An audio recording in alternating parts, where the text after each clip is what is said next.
Salut et bienvenue sur le podcast The Cess Game, c'est Elric Legloire et merci de nous rejoindre sur ce nouvel épisode. Aujourd'hui je reçois Marc Richard, responsable commercial chez Bonjour. Bienvenue Marc du coup et merci d'être avec nous, ça va ? Salut Elric, ça va très bien. Et toi? Ça va très bien, merci. Et aujourd'hui donc avec Marc on va parler de comment coacher tes commerciaux. Mais avant ça, est-ce que tu peux te présenter, nous raconter comment t'en es arrivé là ?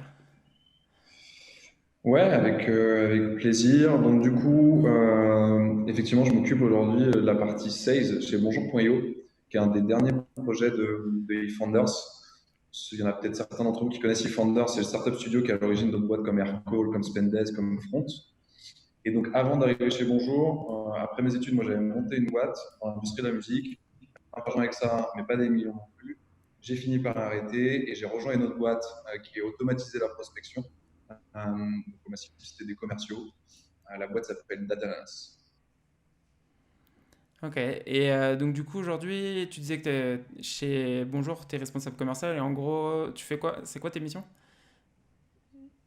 Ouais, donc ce qu'il faut dire, c'est qu'aujourd'hui, Bonjour, c'est un tout nouveau projet, un tout nouveau produit de chez eFounders. Donc mon rôle à moi, ça a été, avant que le produit soit dans les mains des prospects, d'identifier ce qu'on devait construire. Donc moi, j'ai fait beaucoup d'interviews avec des sales, des head of sales, des VP sales pour comprendre quels étaient leurs enjeux. À partir de là, moi, j'ai fait remonter cette voix de nos futurs clients à l'équipe produit pour qu'ils sachent quoi construire et quoi prioriser, et ce qui apporterait de la valeur en priorité. Donc ça, c'était vraiment au début. Depuis septembre, on a fait commencer à faire tester le produit et là, on rentre dans une phase vraiment de commercialisation. Et donc maintenant, mon rôle, c'est vraiment de construire le pipe et de transformer. Ça, c'est le vrai focus. Mais je passe aussi une petite partie de mon temps, on va dire, sur des sujets plutôt market où j'essaie d'être beaucoup présent sur LinkedIn notamment. Ouais, j'ai vu ça. Pour ceux qui suivent pas Marc justement, enfin je vous recommande de le suivre parce qu'il met pas mal de conseils. Je sais plus si c'est tous les jours, mais en gros t'as au moins un post tous les Pas jours tous les pour... jours. Pas tous les jours. Bon, bah alors Là, presque tous les jours. je suis sur un petit rythme de 3 posts par semaine dans l'idéal. Mais je vous recommande justement de les suivre parce que c'est à chaque fois c'est des claques au niveau des conseils qu'il donne. Donc suivez-le sur LinkedIn. Je mettrai le lien de son LinkedIn dans la description pour que vous puissiez le suivre. Super sympa. Avec grand plaisir. Et du coup, on va commencer à parler en fait du coaching. Donc déjà, pourquoi c'est important le coaching dans une équipe commerciale? Ouais, moi, clairement, c'est un sujet qui me passionne. Juste pour te donner un petit exemple, c'est que, par exemple, à l'époque, chez la Danas, tous les jours, toutes les semaines, moi, je passais du temps à m'auto-former et puis aussi à apprendre des autres sales de l'équipe. Et donc, en fait, moi, je m'occupais vraiment d'itérer énormément sur notre façon de vendre, donc sur le playbook, sur quelles questions poser. Et en fait, je me suis rendu compte qu'aujourd'hui, ce qui est important, c'est pas ce qu'on vend, mais c'est vraiment comment on le vend. Et la preuve en est parce que quand je suis arrivé, forcément, tu as cette phase de ramp-up, tu construis ton pipe, etc. Mais au bout de 6-8 mois, je faisais mes objets. Et au final, en changeant la façon de vendre, au lieu d'aller chercher 8 clients, j'en closais 18.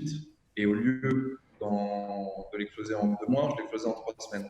Rien n'avait changé, le produit c'était le même, tout était pareil. La seule chose qui avait changé, c'était notre façon de vendre. Et ça, je pense que ça passe par du coaching. Ça, c'est la première raison, c'est mon expérience personnelle.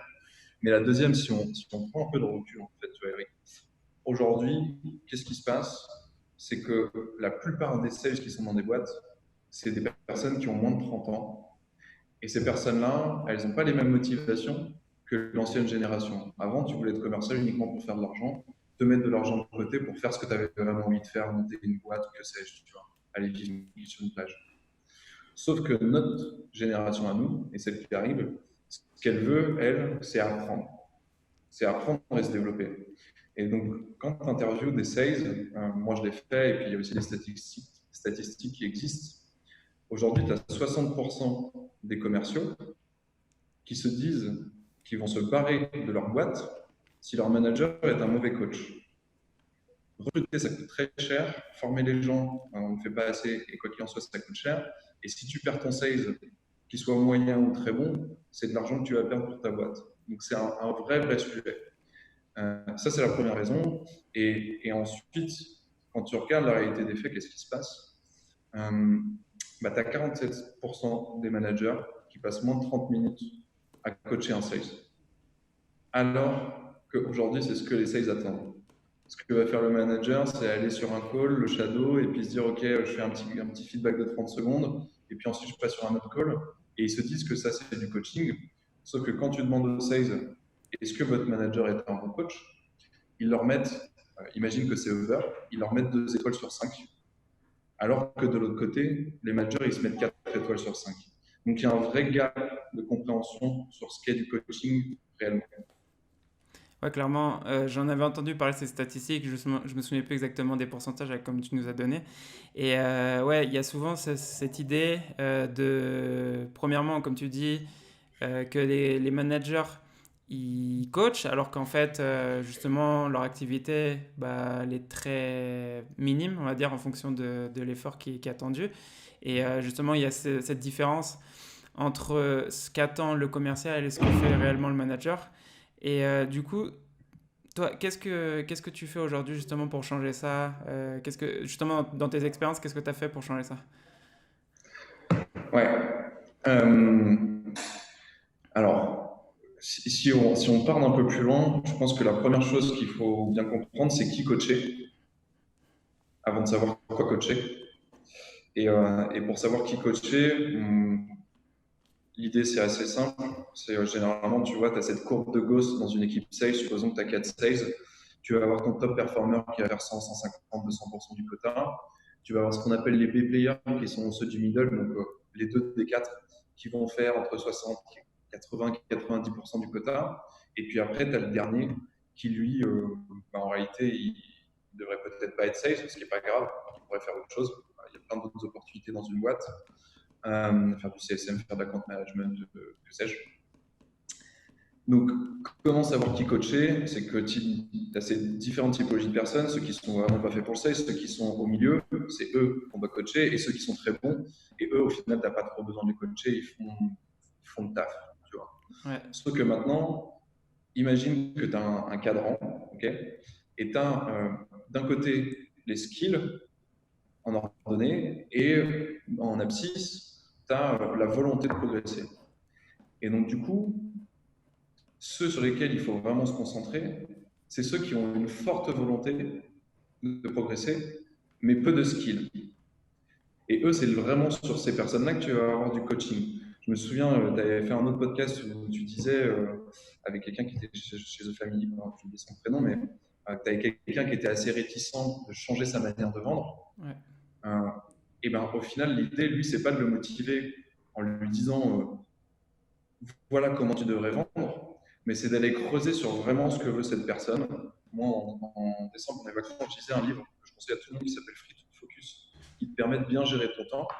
Et ils avaient une approche qui était assez simple de dire, OK, finalement, qu'est-ce que tu aimes faire en tant que personne et qu'est-ce qui te drive, qu'est-ce qui te motive. Donc, il y a des trucs pour lesquels tu es bon et en plus qui te passionnent. Tu as des trucs pour lesquels tu es bon mais qui ne te passionnent pas. Tu as des trucs pour lesquels tu te passionnes mais tu n'es pas bon. Et tu as des trucs sur lesquels tu n'es pas bon et ça ne te passionne pas. Ce qui n'est pas bon et ne passionne pas, tu l'automatises ou tu le délègues. Ce qui est bon, dans lesquels tu es bon et ça te passionne, tu capitalises là-dessus parce que c'est là-dessus que tu vas pouvoir devenir un expert. Sur les trucs où tu es bon mais ça ne te passionne pas, eh ben, tu serres un peu les dents.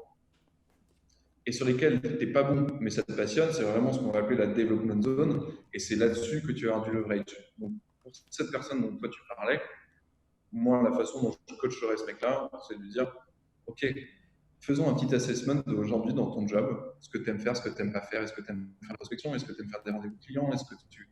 Ce genre de choses, qu'est-ce qui te motive, qu'est-ce que tu as envie de faire plus tard, chez nous et plus tard, parce que ce qu'il faut savoir, c'est qu'aujourd'hui, notre génération, enfin, tu vois, on reste en poste au maximum de 2,5 ans, quoi. Donc, il faut dire que toi, tu veux participer à sa croissance long terme et que bah, ta boîte, c'est juste une étape. Donc, premier sujet, c'est de savoir qui coacher. Il y a des personnes que tu vas les coacher par rapport à, pas sur des skills, mais sur ce qu'ils veulent, ce qui les motive dans la vie.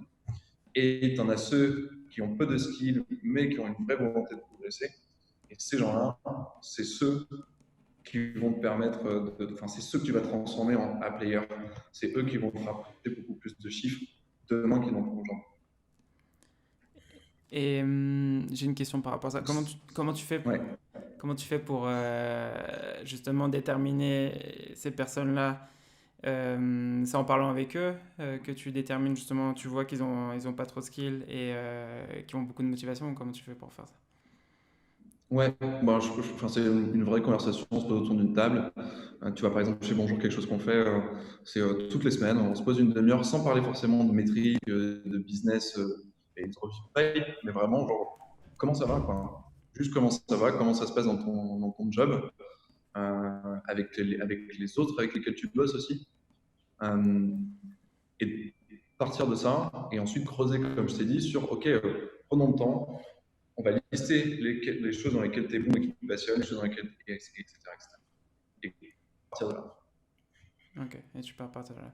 Et j'avais une autre question par rapport justement au coaching. J'entends souvent en fait des personnes qui se confondent entre le coaching et la formation. C'est quoi pour toi la différence entre coaching et formation?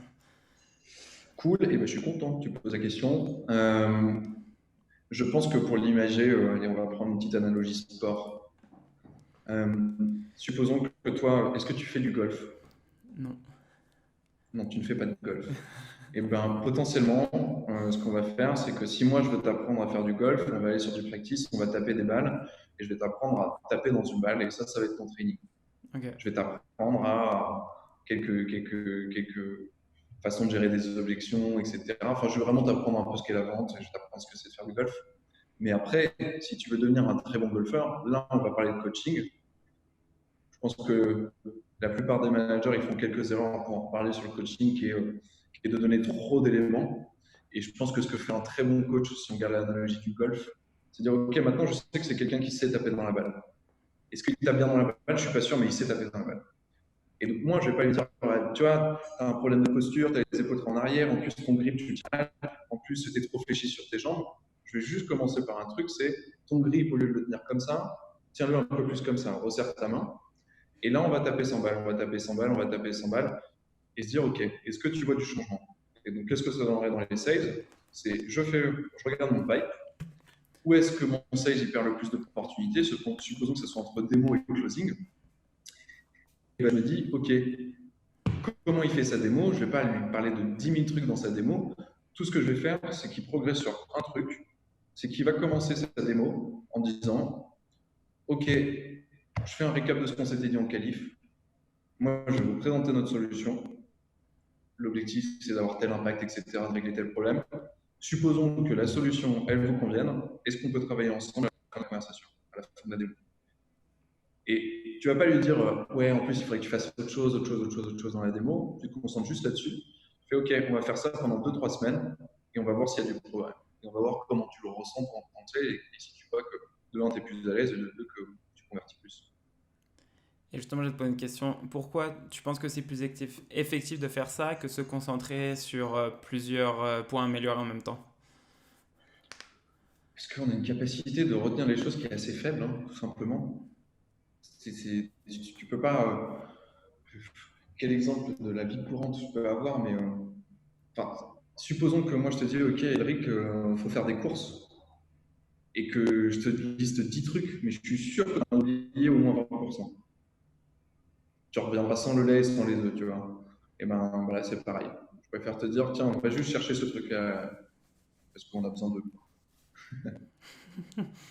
Ouais, je vois. En gros, l'idée, c'est vraiment de se focus sur une chose à améliorer pour vraiment. Et après, en fait, s'entraîner dessus, comme tu disais, bah, une centaine de fois. Enfin, là, pour l'exemple du golf, mais pour la vente, enfin, c'est exactement la même chose.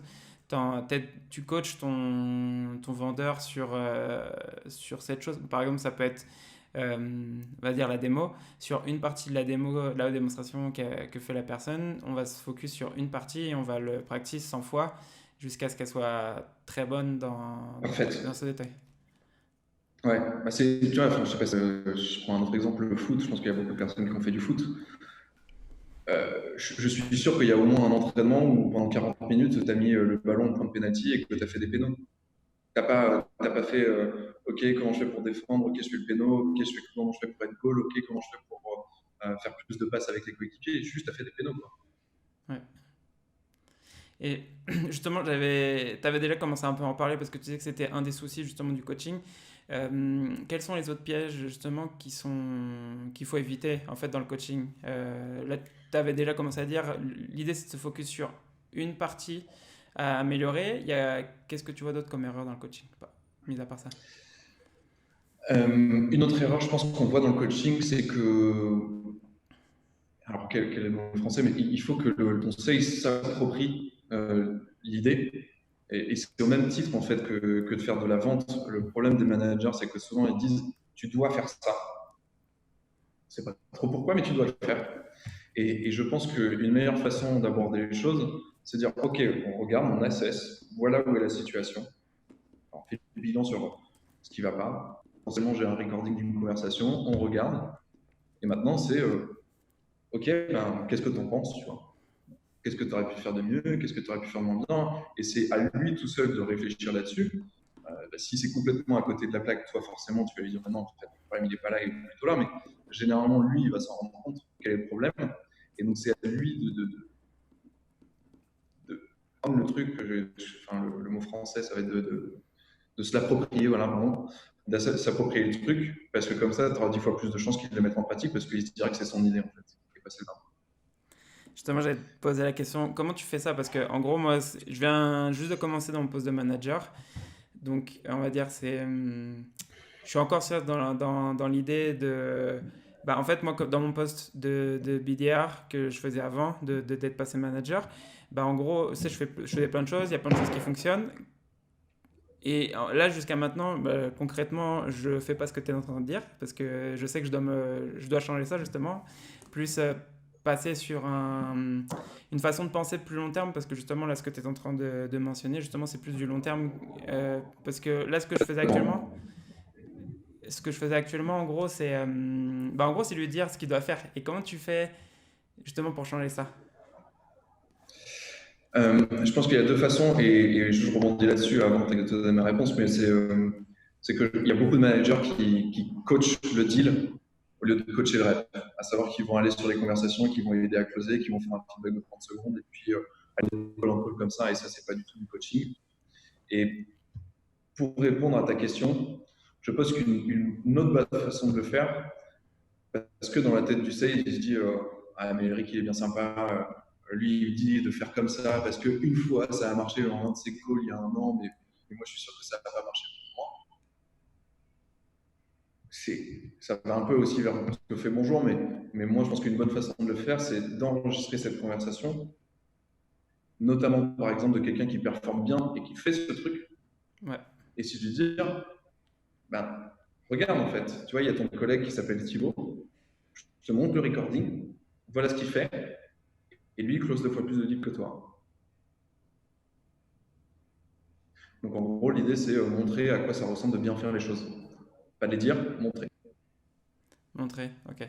Donc deux choses. Alors c'est montrer et aussi, comme tu disais tout à l'heure, c'est vraiment le faire penser aussi, de lui faire, essayer de faire comprendre pourquoi tu penses qu'aussi cette personne elle performe mieux justement et tu lui fais écouter le deal. Enfin, par exemple là tu fais écouter un appel et tu lui demandes en gros concrètement qu'est-ce que tu penses de cet appel? Qu'est-ce que tu aurais en comparaison de ce que tu fais? Ouais, moi j'ai enfin un outil, ok, c'est pas un outil tech, hein, mais un petit outil que j'aime bien pour faire du coaching, c'est qui est très simple, c'est commence à faire quelque chose, continue, je vais en oublier un, j'en suis sûr. Commence à faire quelque chose, donc par exemple, parle de ton agenda au début du call, continue à aller chercher, à poser des bonnes questions où tu trouves le pain, arrête de faire quelque chose, arrête de faire des tout le temps parce que tu passes pas pour un professionnel. Et j'ai le dernier que j'ai oublié, j'en étais sûr, il me revient dans la tête dans 2 minutes. Ok, ouais, quand tu t'en souviens tout à l'heure, on reviendra dessus si tu veux. Ok, donc du coup, Ouais, ouais, c'est un outil vraiment juste, c'est une structure, enfin c'est une structure en gros qui est à avoir en tête pour chaque appel. Pour, ouais, ok, ouais. Et c'est ça, bon, je vais réussir à m'en souvenir, c'est sûr. Mais peut-être aussi pour revenir sur ta question des erreurs, c'est que tu vois, tu as plein de façons de vendre. Tu as speed selling, solution selling, tu as médic, tu as challenger sales, etc. Et je pense qu'il y a beaucoup de managers alors qu'ils sont censés avoir une façon de vendre et un process qui vont pas coacher toujours de la même façon en fait. Alors que tu as cette façon de vendre. Et donc du coup, bah, moi en tant que sales, Enfin, tu vois, tu vas me dire, ah, tu as dû faire ça, mais genre, j'ai l'impression, quand on sales, que ça sort de ton chapeau, qu'on n'en avait jamais parlé. Pourquoi on parle de ça? Alors, nous, on a une façon de vendre, c'est comme ça, pourquoi tu me dis ça? Et donc, je pense que ce qui est important, c'est de se dire, OK, on a une façon de vendre qui est, par exemple, on va plus simple à vente pour la qualification. Je sais pas si tu vois le vendre encore. Oui, Besoin authority, need timeline, etc. oui, oui, le système vente. Budget pour B, A, authority, N, need pour besoin, et T, timeline pour quand est-ce que le mec il veut mettre en place. Ouais. Et donc, du coup, quand tu fais une review d'un call avec le mec, c'est est-ce que tu as posé des questions autour du besoin? Est-ce que tu as posé des questions autour de qui prendra la décision? Et c'est clair. Ouais, donc en gros, il faut déjà avoir le process en place en fait pour coacher sur le process. Ouais, je pense Aussi. qu'il faut cocher sur le process. Parce que si tu n'as pas de process, tu pars dans tous les sens. Ouais, ok. Je pense que c'est bien que tu me le dises parce que, en fait, là, moi, je suis en train de. J'ai déjà commencé donc à coacher. Je fais pas mal de reviews. Bah, comme je suis plus sur la partie prospection, je fais plus de la review d'email et d'appels. Et il n'y a pas, en gros, de process encore par rapport à ça, comment tu dois structurer ton email. Et je pense que c'est bien que tu me le dises parce que justement, comme ça n'était pas en place, je pense qu'on devrait commencer par là déjà, dire en gros qu'est-ce qu'on attend d'un bon email, qu'est-ce qu'on attend d'un. Comment on structure un email. Exactement. À quoi ça ressemble un bon email, à quoi ça ressemble un mauvais email? Et le montrer. Pas le dire, le montrer. Ok. Non, Ça, c'est simple, hein, tu vois, avec tous les outils d'automatisation de la prospection, tu peux dire, OK, bon, on a fait une séquence, regarde celle-ci, elle performe 5 fois plus que l'autre. Donc, arrête de faire tes emails qui performent 5 fois moins que les autres. ouais. Ça, c'est ce que j'essaie de leur faire comprendre aussi, de regarder beaucoup leurs statistiques. Parce qu'à chaque fois, en fait, c'est pas une question, tu sais, que je leur dis non, c'est pas bien. Justement, je dis ok, c'est bien, justement, faut tester. Parce que, comment dire, des nouvelles structures ou des nouveaux sujets d'email. Mais regarde surtout les résultats. Et jusqu'à maintenant, on va dire, une bonne personne chez nous, jusqu'à maintenant, elle a entre 70 et 90% de taux d'ouverture sur un email. Et elle a entre 20 et 30% suivant les séquences. Et je lui dis, si tu es dans ces zones-là, c'est ce que tu fais, ça fonctionne. Mais si tu es à 30 ou 40% de taux d'ouverture et entre 5 et 10% de taux de réponse, il faut qu'on regarde ce qui est Il y amélioré, a un justement. problème. Ouais. Ouais. Bah là, moi, je pense que c'est un petit outil qui est pas mal pour aider là-dessus et pour faire en sorte de réenforcer, de réenforcer le fait que tes sales ils fassent des bons emails. Il y a un outil, c'est Listenly, comme une leçon et LY à la fin, Listenly. Ok. Et concrètement, en fait, ce que ça fait, c'est que ça va faire du training sans que toi, tu as besoin d'être là. Toi, tu vas créer les templates, en fait, si tu veux, dans Listenly. Et, enfin, pas les templates des emails, mais par exemple, tu vas créer un truc qui dit ton prospect vient de te dire non, merci, ça m'intéresse pas. Quel est le mail que tu lui envoies? Hmm. Et comme ça, tu vois, le sales il va pouvoir s'entraîner un peu tout seul de son côté avant de le faire sur ses clients, sur Ah, ses c'est pas mal ça. prospects. Ah, c'est. Ok. Et du coup, c'est quoi? En fait, toi, tu fais le système d'exercice. En gros, tu fais on va dire, les situations possibles Exact. que tes prospects peuvent répondre et en gros, tu les prépares comment répondre à ça. C'est quoi? C'est comme un Ouais. système. C'est quoi? C'est un questionnaire ou c'est plus dans l'idée, c'est un système d'exercice? Moi, en tant que commercial, je vais me connecter sur Listenly et puis on va dire qu'aujourd'hui, je vais avoir trois trucs à faire. Il y en a un qui va être de répondre à un email, il y en a un qui va être de laisser un message vocal et puis un autre qui sera autre chose. Hmm. Et ça sera effectivement toi qui auras décidé de former les gens là-dessus parce que tu vois que c'est là où ça pêche aujourd'hui, par Ok, c'est pas mal. Je pense que ça peut être sympa pour faire enfin, ouais, en gros, de les entraîner tous les jours. exemple. Ouais. Ok. Bah, merci pour le conseil, justement, je connaissais pas et je vais regarder ça. Donc, alors après, pour revenir sur le coaching, enfin, on était toujours dans le coaching, mais pour revenir un peu Mm. Mm. sur ce dont on parlait, tu as déjà commencé à en parler, donc qu'est-ce que tu fais pour que ton coaching soit efficace? Ouais. Euh, donc, on a dit la première chose à faire, c'est identifier qui coacher. Ouais. Ensuite, la deuxième étape, c'est quoi coacher? Donc pour ça, c'est simple, tu as ton CRM et tu vois où là, ça. ça convertit moins bien Ok. pour chaque sale. Et ensuite, là, tu as le quoi. Ok, il est là le problème. Et la question maintenant, c'est exactement pourquoi. Pourquoi lui, ça marche pas alors que les autres, ça marche. Et pour moi, la meilleure façon de le faire, c'est en allant dans les recordings.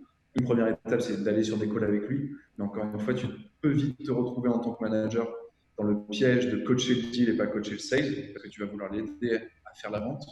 Donc, ça, c'est une stratégie court terme pour moi. Et puis, c'est quelque chose qui n'est pas très scalable, d'une part. C'est quelque chose qui, tu vas aller sur des calls qui ne sont pas très intéressants, etc.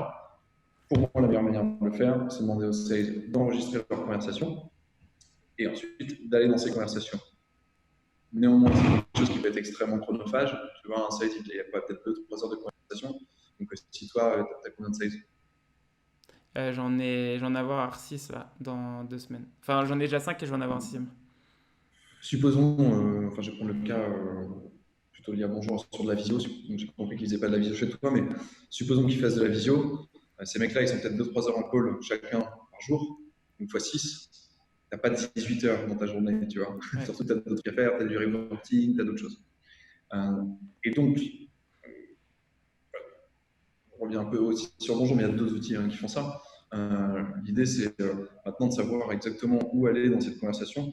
Et donc, il y a des outils qui existent qui vont te transcrire le call et qui vont taguer des moments de conversation, savoir quand on sait qu'il y a parlé de next step, quand il y a parlé de pricing, etc., qui permet assez facilement en fait, d'identifier ce qui pêche. Et tu vas te dire, OK, mais en fait, je me rends compte qu'effectivement, on a un problème entre démo et closing.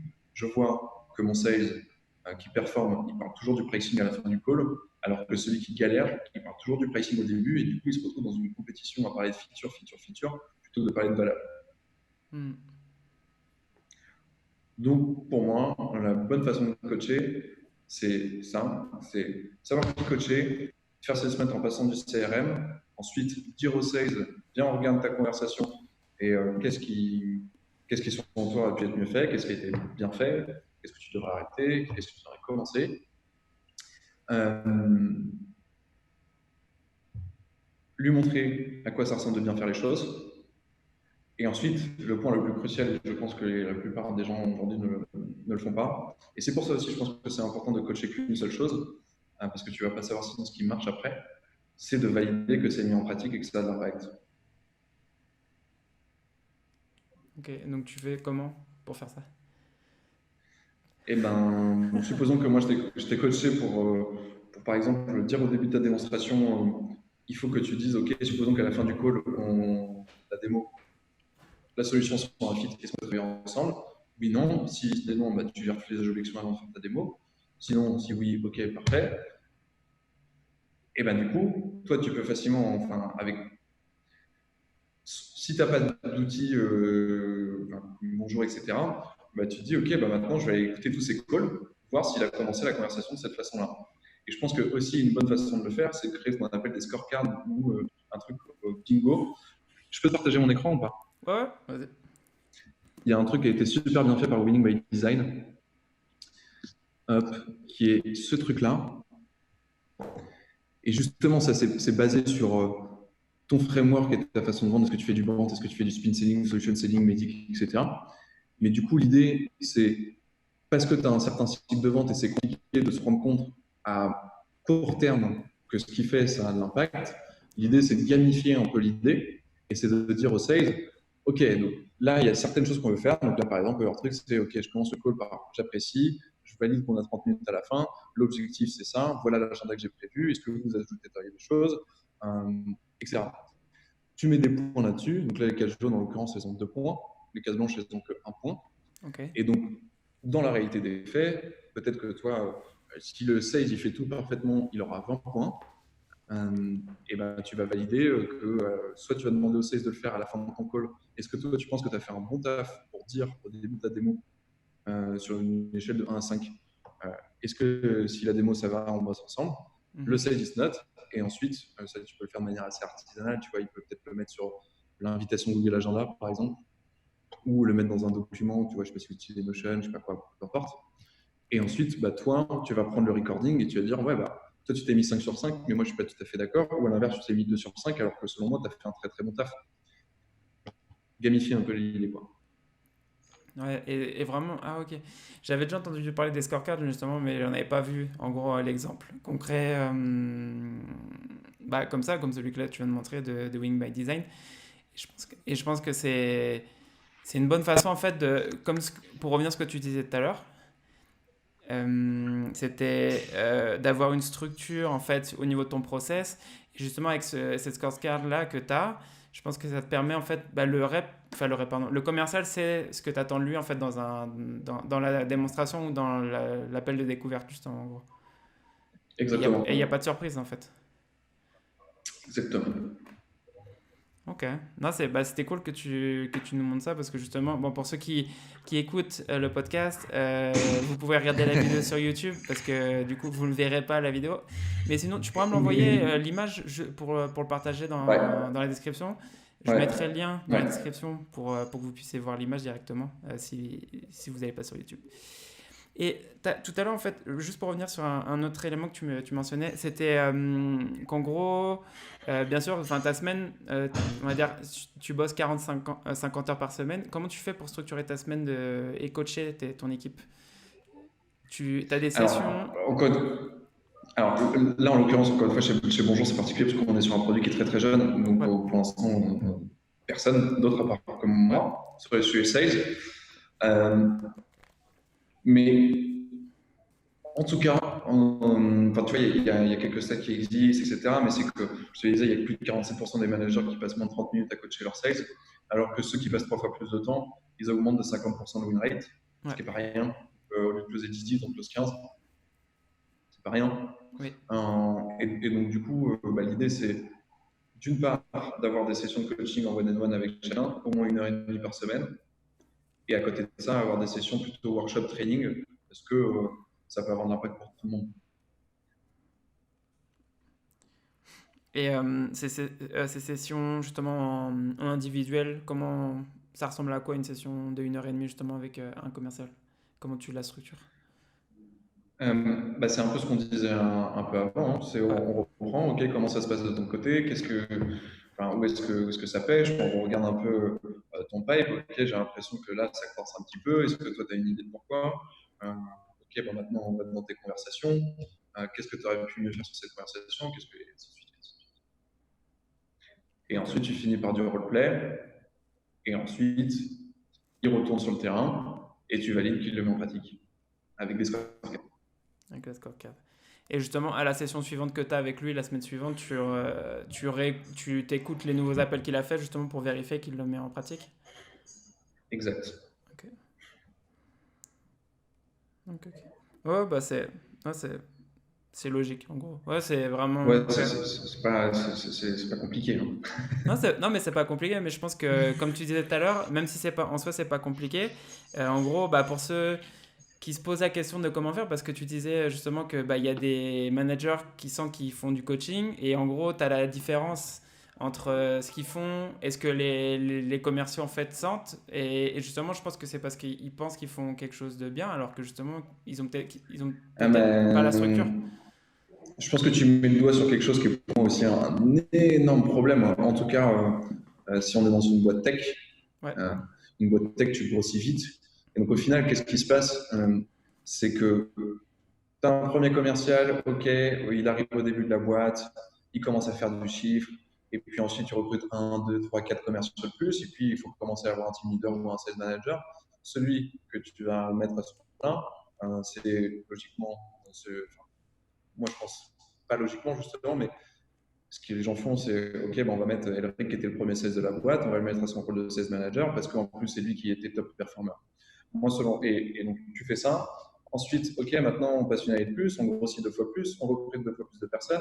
Maintenant, Eric ne peut pas gérer tout seul les 10 personnes, donc on va mettre quelqu'un d'autre, on va mettre le top performer de ceux qui étaient restés. Et tu fais monter les gens comme ça. Sauf que pour moi, c'est une véritable aberration parce que c'est pas parce que tu es bon sales que tu es un bon manager et un bon coach. ouais, Personnellement, moi, s'il fallait que demain, dans l'équipe, j'ai 4 sales et j'en ai un qui performe le plus, alors faut être franc avec lui dès le début, hein. C'est pas parce que tu vas performer le plus que tu auras le job de sales manager ou de head of sales ou ce que tu veux. Moi, ce que je vais aller chercher, et notamment, enfin, tu vois, nous, c'est quelque chose qu'on pourrait traquer dans Bonjour, c'est à quelle fréquence ce mec sans qu'il soit manager, il va avoir un rôle de manager et de coach, à savoir faire du feedback sur le code des autres et les aider à progresser. Et moi, ça serait plutôt là-dessus que j'incentiverais quelqu'un. C'est de dire, OK, maintenant je regarde. Toi, sales numéro 3, je vois que tu as aidé les sales sur 10 de leur conversation. Toi, sales numéro 5 sur 50. Et c'est comme ça tous les mois. Bah, moi, c'est plutôt lui que je vais mettre au rôle de coach et de manager. Pas parce qu'il performe le plus. C'est marrant que tu dises ça parce que justement, comme tu disais, on pourrait penser ça justement que c'est la personne qui performe le mieux. Dans mon cas, on va dire, j'ai eu ce feedback-là de la part de ma VP des ventes. Justement, elle m'a dit en gros qu'elle voyait qu'en fait, justement, moi j'ai les autres BDR de l'équipe en fait à progresser alors qu'il n'y avait pas il y avait pas de responsable. Et justement, c'est pour ça qu'ils ont pensé, au moment où Cool. ils voulaient avoir un manager, bah, ils m'ont dit bah, on s'est tourné vers toi. Parce que justement, tu faisais déjà ce travail d'onboarding justement des nouveaux BDR de la boîte et de coaching et de formation. Donc, Trop bien. en gros, on a pensé à Mais toi je et pense qu'ils ont pris une bonne décision. je pense, j'espère. On verra. Mais en tout cas, aujourd'hui, la conversation qu'on a, justement, ça m'aide beaucoup parce que je t'avoue que, comme tu disais, en fait, le souci qu'il y a, c'est les personnes que si tu mets le top performant à chaque fois, en fait, en tant que manager, s'il n'a pas déjà cette idée, en fait, d'aider les autres, de coacher les autres, de former les autres, ça va être difficile, en fait, de le faire changer ses habitudes parce que le travail de manager, en soi, en gros, bah, tu fais plus d'activités de vente. Tu es plus basé Ouais, sur coacher ton équipe, former ton équipe, faire du reporting. Et justement, c'est pas forcément parce que tu étais bon dans la vente que tu vas être bon à coacher les autres. Et voilà. exact. Et je pense qu'il y avait il y a un autre souci aussi sur ce que tu disais. C'est que justement, là, et ce que je suis en train de sentir aussi, c'est que j'ai pas. Je sens qu'il y a de la formation vers ton équipe, du coaching vers ton équipe, mais je sens qu'à l'inverse, en fait, venant d'une boîte qui grossit, en fait, t'as pas trop de coaching ou de formation en fait pour les managers, en fait. C'est en gros, ça. Exactement. C'est exactement ça. C'est qu'au au final, qu'est-ce qui se passe? C'est que les managers, en tout cas dans les boîtes tech, alors déjà, même les autres en soi, mais maintenant ils ont l'expérience, c'est que c'est quelque chose que tu apprends vraiment sur le tard, tu vois. T'as Exact. pas une semaine de formation pour être manager, hein. Enfin, j'imagine que toi, quand on t'a dit, OK, Eric, tu passes de unique contributeur qui doit avoir un chiffre à maintenant, tu vas gérer une équipe qui chacun va devoir ramener leur chiffre, ils t'ont pas dit, tiens, on va faire une semaine de formation pour que tu sois bon manager. Et Ils t'ont non, dit, pas du tout. démerde-toi. Exactement. Bah ouais. Et je pense que, enfin, il y a un vrai sujet là-dessus. Je pense qu'il pourrait y avoir une boîte hein, qui pourrait exister pour aider les managers à être bons managers même. Peut-être que ça existe d'ailleurs. Mais ouais. Et là-dessus, moi je dirais que ma recette miracle, c'est dans un premier temps, c'est apprendre des autres, lire beaucoup de choses dessus et surtout mettre en place un vrai process et voir si ce process il fonctionne au même titre que ton process de sales, quoi. Ouais. Et c'est ça, encore une fois, c'est bien parce que tu peux mesurer et quantifier que oui ou non ça fonctionne ce que tu fais. Ouais, exactement. Et ce que j'étais en train de voir là sur ce que tu dis, j'ai déjà. En fait, mon premier mois, j'ai plus concentré sur connaître les gens de l'équipe, comme justement pour essayer de comprendre, comment ils faisaient les choses, pour essayer de voir en fait sur quoi me focus aussi, parce que je pense que je pouvais arriver et la première semaine dire ah non, faut qu'on change tout, faut qu'on fasse tout le process, alors que justement là j'ai pas pris la casquette du mec qui arrive et qui dit ah bah on va faire les choses comme ça parce que moi je le dis j'ai plutôt cherché c'est de comprendre comme tu dis de parler avec ton équipe et de voir comment ils voient les choses comment ils voient le rôle de billard parce que en gros tu as plein de personnes qui tu voient d'une certaine façon et avec chaque personne l'idée c'était de créer un plan et de voir sur quoi se focus pour eux parce que bon, j'ai de la chance que tous les 5 que j'ai jusqu'à maintenant, eux, leur next step, ils veulent devenir commercial, donc compte exécutif en général. Enfin, nous, on a notre nom, mais en tout cas, je sais qu'ils ont tous le même objectif dans la boîte. Après, un objectif, on va dire, de carrière, ils veulent continuer dans la vente. Bon, après, pas forcément dans la même boîte, mais en gros, je sais déjà plus ou moins ce qu'ils veulent faire.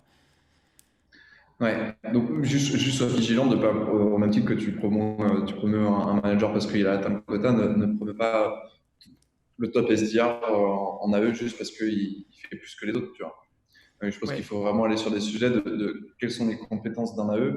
oui, Ok, c'est bien, toi, tu as été super bon pour générer des meetings, mais Mais il n'y a pas que ça, quoi.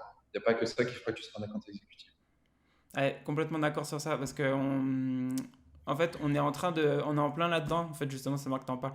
On est en train de voir en fait de tout. Bah, c'est pas en gros. Ouais, si, c'est tout structuré concrètement parce que comme on est en train de construire, il y a rien qui est fait, mais on est en train de faire les plans de carrière.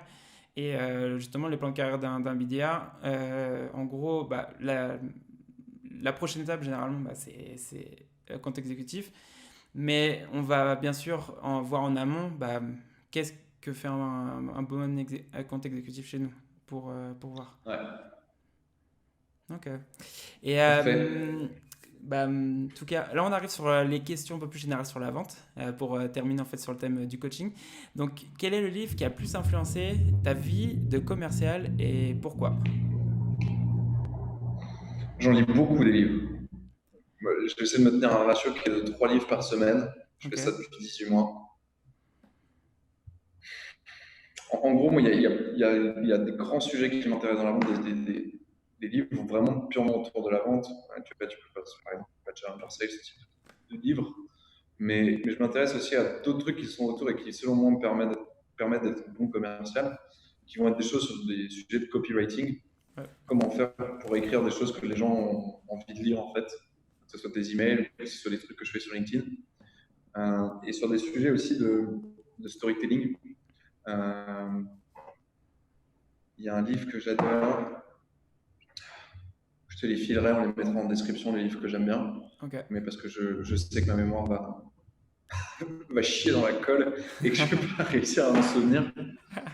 Euh, mais concrètement, en fait, ce livre de storytelling, il y en a un. Ah si, il s'appelle Story Brand. Story Brand. Story Une brand. marque. Ok. Story Brand. Et en gros, en fait, par contre, faites attention parce que ça risque de vous décevoir la prochaine fois que vous allez voir un film. C'est qu'il suit un certain pattern. À chaque fois, tous les films, toutes les histoires qui te motivent et qui t'inspirent, c'est t'as un héros qui tous les jours faisait un truc jusqu'à un moment où il va rencontrer un problème. Ah, ça va être la merde. Et puis il va rencontrer son guide, Yoda, Dumbledore, que tu veux. Et ce guide, il va lui donner un plan d'action. Potentiellement, il va y avoir des va-et-vient entre ça va pas, ça va pas pour l'aider à aller dans un promised land, le monde merveilleux qu'il veut, où il va retourner chez lui, où il sera changé en héros, et éviter la failure, tu vois, éviter l'échec. Potentiellement, il va perdre ses parents, potentiellement, le monde va exploser, que sais-je.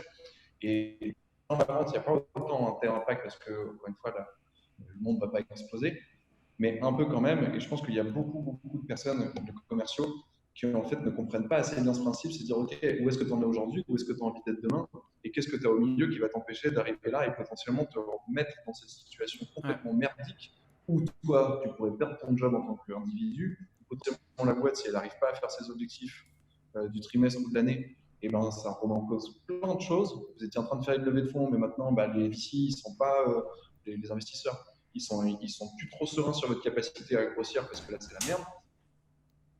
Et donc ça, il faut bien le comprendre. Et donc ça, c'est un livre que moi j'ai adoré qui s'appelle Storybrand. Il y en a un autre qui vient sur le storytelling qui est créé par un mec de Pixar.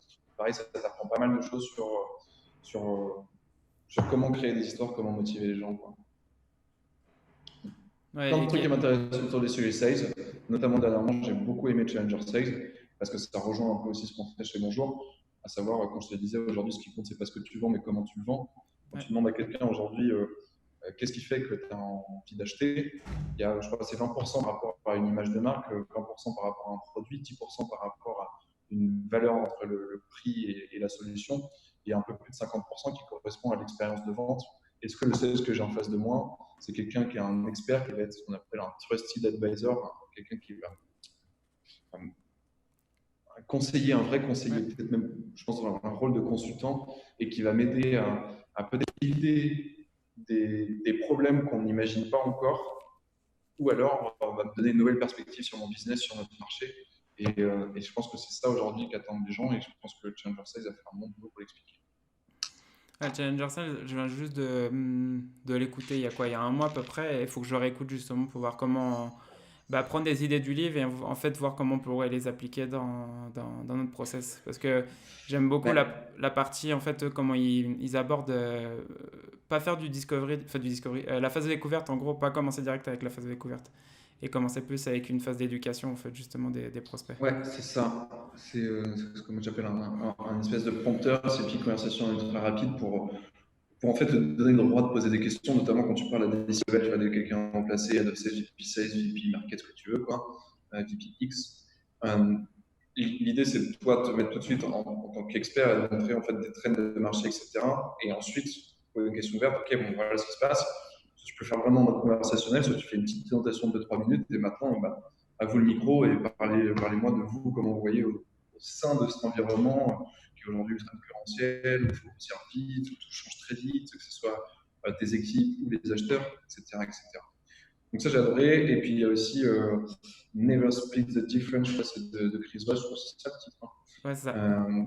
Chris Voss, qui est un ancien négociateur du FBI, il y a quelques petits trucs qui sont des petites techniques qui marchent très très bien, notamment une qui s'appelle de faire du mirroring. Donc, Oui. si par exemple, toi, tu te dis, en ce moment, c'est galère d'avoir plus de leads.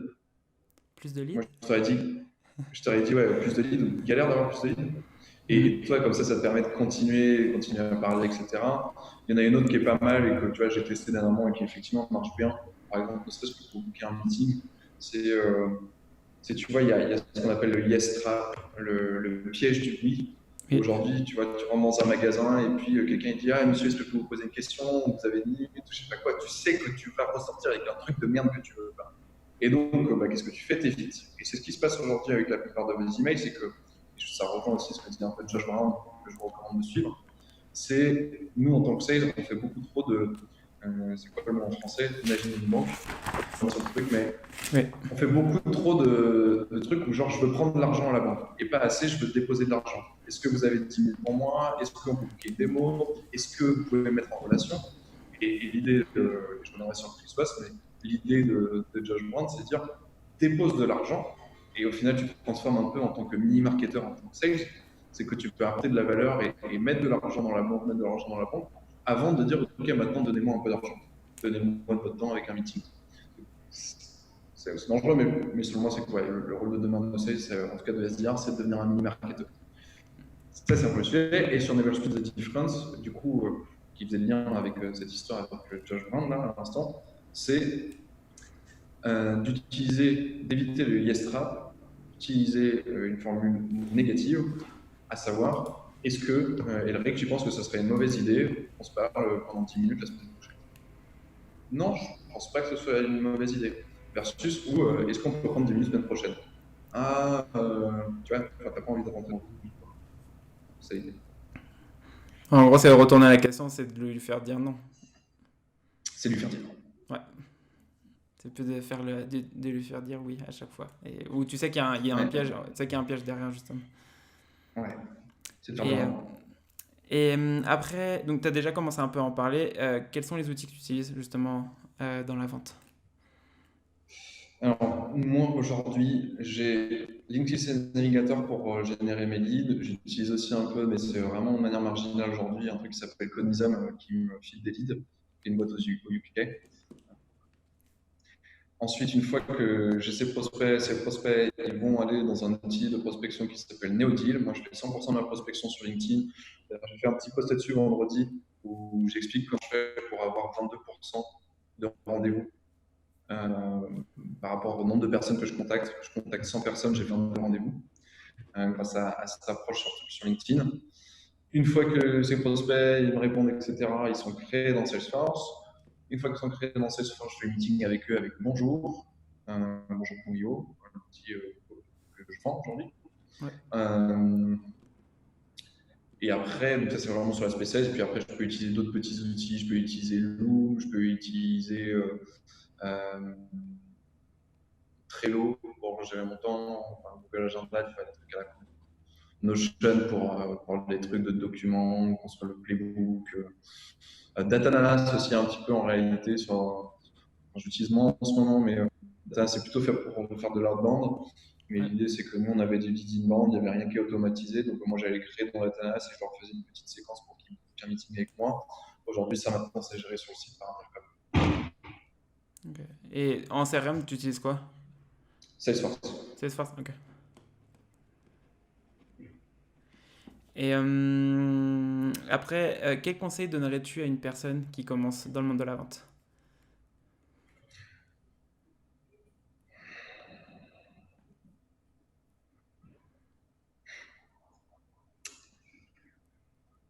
Vraiment qui commence, hein, au tout début. Ouais,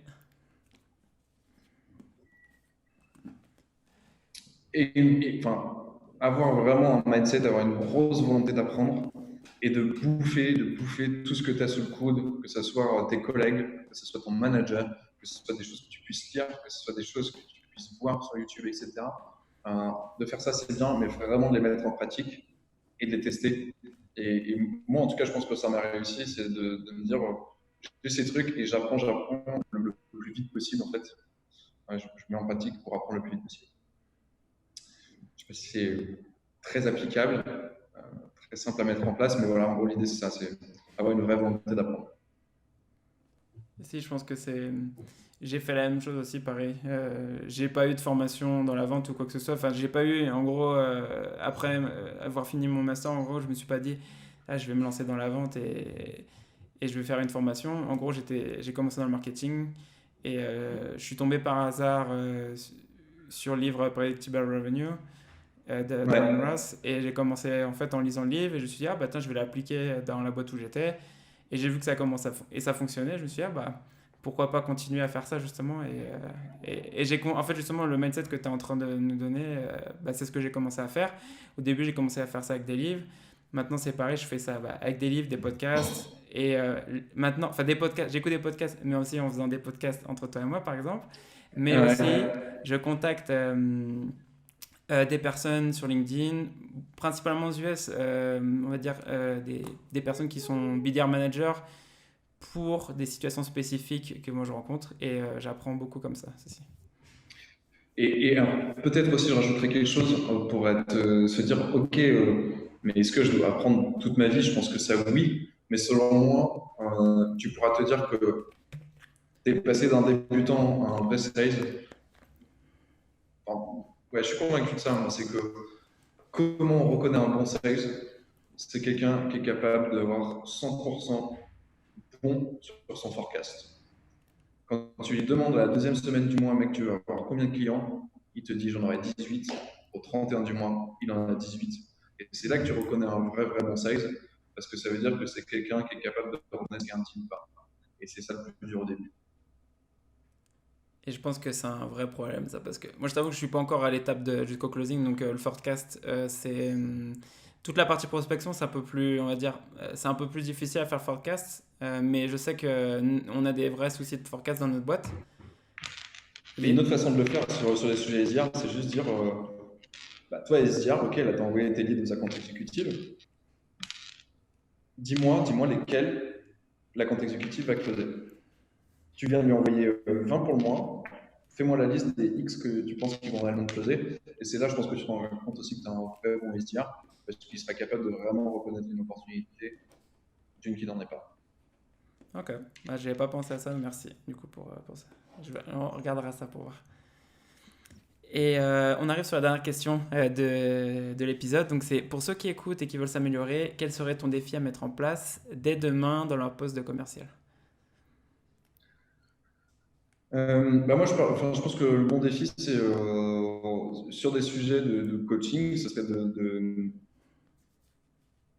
mettre en place des scorecards par rapport à votre façon de vendre.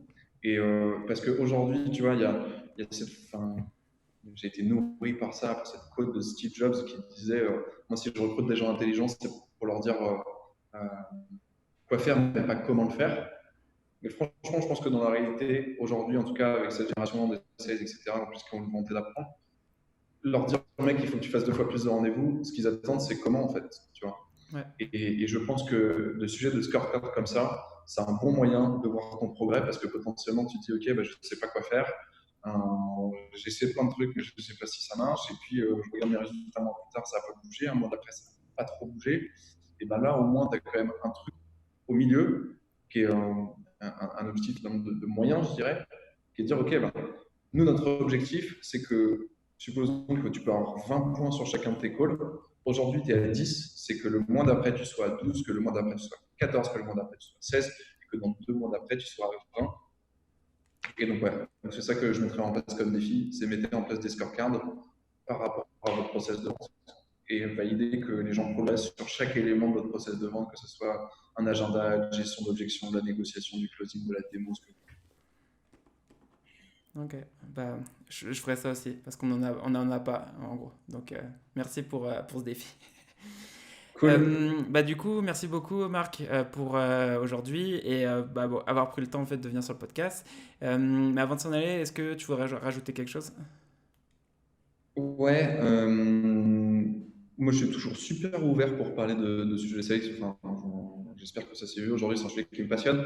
Donc je suis dispo sur LinkedIn, Marc Richard, chez bonjour.io. Euh, et voilà, j'ai parlé aussi un petit peu de bonjour pendant la conversation. Si vous voulez en savoir un peu plus, n'hésitez pas à savoir. Ok, bah, merci beaucoup Marc et je te dis à bientôt. Ciao. Salut, ciao Eric. Ciao. Merci d'avoir écouté cet épisode de The Sales Game. Si t'aimes le podcast, abonne-toi, laisse un commentaire, une note, partage-le avec tes potes, fais-le écouter à ta mère, en gros, fais-en ce que tu veux. Et ça serait top aussi si tu pouvais m'aider à le partager. On se revoit dans le prochain épisode. Ciao!